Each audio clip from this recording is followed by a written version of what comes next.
November 14ರ ಮಹತ್ವ. November 14 ಎಂದಾಕ್ಷಣ ಎಲ್ಲರ ಗಮನ ಹರಿಯುವುದು ಸ್ವಾತಂತ್ರ್ಯ ಭಾರತದ ಪ್ರಪ್ರಥಮ ಪ್ರಧಾನಿ ಪಂಡಿತ್ ಜವಾಹರ್ಲಾಲ್ ನೆಹರು ಅವರತ್ತ. ನೆಹರು ಅವರು ನವೆಂಬರ್ 14, 1889ರಂದು ಜನಿಸಿದರು. ಅವರಿಗೆ ಮಕ್ಕಳೆಂದರೆ ಪಂಚಪ್ರಾಣ.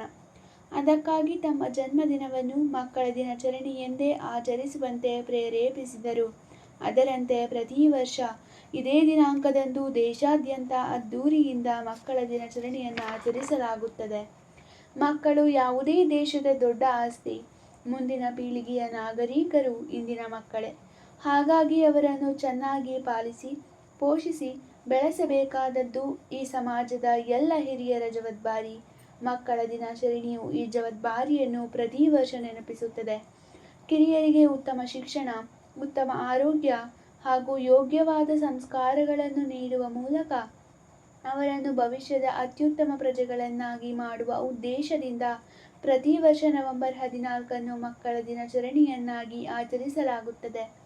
ಆ ಮೂಲಕ ನೆಹರು ಅವರ ತತ್ವದರ್ಶನಗಳನ್ನು ಗೌರವಿಸಲಾಗುತ್ತದೆ. ಅಂದು ಮಕ್ಕಳಿಗೆಂದೇ ಹಲವಾರು ವಿಶೇಷ ಕಾರ್ಯಕ್ರಮಗಳನ್ನು ದೇಶಾದ್ಯಂತ ನಡೆಸಲಾಗುತ್ತದೆ.